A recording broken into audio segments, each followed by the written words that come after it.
Halo teman-teman, balik lagi di channel ini. Maaf kalau misalnya belakangan ini saya jarang upload konten karena ada suatu kondisi yang dimana saya sibuk banget belakangan ini. Tapi sekarang saya bakal bikin konten lagi nih. Saya sedikit mau cerita teman-teman. Kemarin ketika saya mengajar di suatu sekolah menengah pertama atau sekolah SMP, dimana saya mengajar ini bukan sebagai guru ya, melainkan sebagai PPL ya, praktik pengalaman lapangan. Saya praktik mengajar. Nih, kemudian saya tuh dikasih satu kelas ya. Dikasih satu kelas di mana saya harus mengajar di kelas tersebut. Ketika proses belajar mengajar telah selesai, saya mempersilahkan murid-murid nih untuk bertanya. Saya bilang ke murid-murid, ada yang mau bertanya? Dan teman-teman tahu apa hasilnya? Ternyata seluruh siswa yang ada di dalam kelas itu rata-rata pada diam. Saya memastikan lagi, apakah ada yang mau bertanya? Dan ternyata masih sama, hening sekelas tuh. Nah, saya bingung, kok kenapa bisa kayak gini gitu. Akhirnya saya mencoba untuk mencari tahu, buat cari tahu kenapa bisa kayak gini. Ternyata setelah saya cari tahu teman-teman, sedari SD ya, mereka nih para siswa nih, itu ketika ada yang bertanya selalu dibilang gini, kamu tuh nggak merhatiin gitu sama gurunya, sama pengajarnya. Kamu tuh nggak merhatiin, kamu tuh makanya perhatiin gitu. Terus teman-temannya juga nih sekelas nih itu ikutan ceng-cengin, ikutan ngejek kayak makanya perhatiin gitu. Makanya gitu doang gak ngerti gitu. Alah kamu tuh dasar gitu doang gak ngerti gitu. Nah, dari situ si anak nih ya itu punya pikiran bahwasannya bertanya adalah hal yang sangat-sangat memalukan. Dan dari situ dia udah nggak mau bertanya lagi gitu karena ya malu gitu kan. Kemudian dan dari sinilah kita bisa lihat bahwa pendidikan kita itu sejelek itu, sebobrok itu, sehingga orang bertanya aja itu nggak berani gitu. Dan akhirnya apa yang terjadi ketika seseorang tidak lagi mau bertanya ya, akhirnya sistem pendidikan jadi bobrok, jadi jelek ya, sejelek itu jadinya sistem pendidikan kita karena orang bertanya aja itu nggak berani. Nih, padahal kita sering ngedengar pepatah bilang kayak gini, bertanya itu hanya akan membuat Anda bodoh selama 5 menit. Tapi jikalau Anda tidak bertanya, maka Anda akan bodoh selamanya. Nah,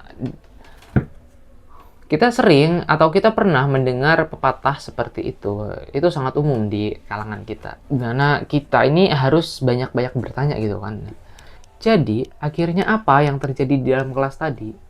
Akhirnya, ya sistem perbudakan teman-teman. Dimana tidak boleh ada yang menentang gitu kan. Ya, kita banyak tuh.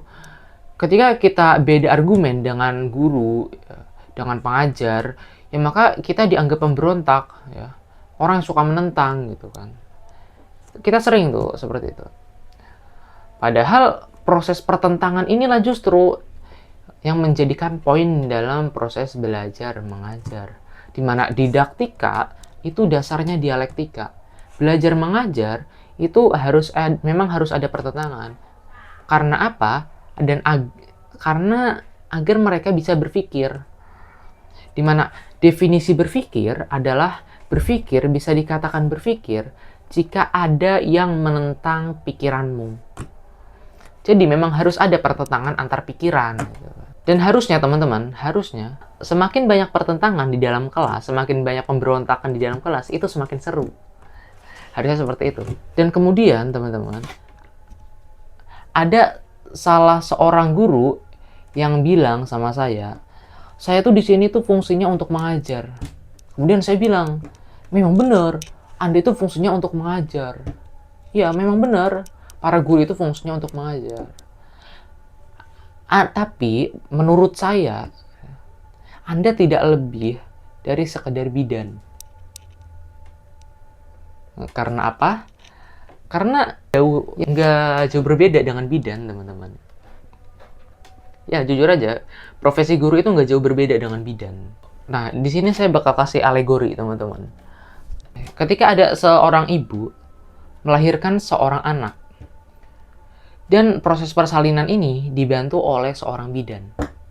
Apakah si anak ini yang si ibu ini lahirin menjadi anaknya bidan tersebut? Enggak kan? Si anak ini akan tetap menjadi anak daripada sang ibu. Bidan hanya membantu proses persalinannya saja agar berjalan lancar. Begitupun juga ya dengan ilmu pengetahuan, di mana kita sendiri sebenarnya yang melahirkan ilmu pengetahuan itu. Ilmu pengetahuan itu lahirnya dia dari kita sendiri yang melahirkan ilmu pengetahuan, di mana para guru hanya membantu proses persalinan dalam melahirkan ilmu pengetahuan. Tapi yang saya bingung, teman-teman, yang saya pertanyakan adalah bagaimana ketika bidan ini itu ternyata nggak tahu caranya proses persalinan. Ya, si bayi ini berpotensi besar mengalami keguguran. Dan si ibu berpotensi besar mengalami kematian. Hanya karena sang bidan ya, itu tidak tahu caranya proses persalinan. Oh, tapi kan dia bidan gitu, pasti kan udah dapat ijazah segala macam. Gimana kalau misal ijazahnya dapat nyogok? Ya, dapat nembak ijazahnya. Begitupun juga dengan para dewan guru. Bukan berarti saya menuduh dewan guru ini ijazahnya dapat nembak gitu ya. Kalau misalnya ada para pengajar ini nggak tahu caranya untuk mengajar, ya gimana mau membantu dalam proses persalinan untuk melahirkan ilmu pengetahuan. Yang ada kalau prosesnya salah, ya ilmu pengetahuan juga bisa mati. Nanti nggak jadi lahir ilmu pengetahuannya. Dan berpotensi ya sang ibu nih, maksudnya diri kita, itu mengalami kebodohan hanya karena salah dalam proses pengajaran. Yang asalnya proses belajar mengajar kan yang harusnya dialektika menjadi feodalisme gitu kan. Menjadi feodalisme. Akhirnya apa? Matilah sudah ilmu pengetahuan itu. Jadi kesimpulannya adalah dalam proses belajar mengajar kita harus memiliki 3P. Yang pertama pertanyaan, kedua pertentangan, yang ketiga pemberontakan. Dan guru, teman-teman, itu hanya membantu proses persalinan dalam melahirkan ilmu pengetahuan.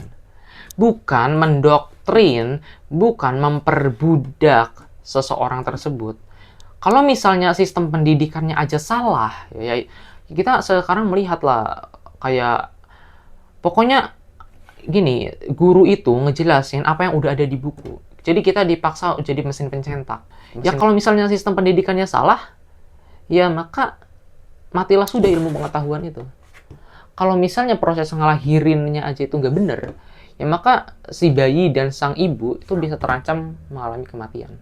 Saya Raffi, terima kasih sudah menonton dan terima kasih sudah menyimak. Silahkan berkomentar, silahkan berargumen, silahkan berpendapat di kolom komentar. Terima kasih, see you next time, bye-bye.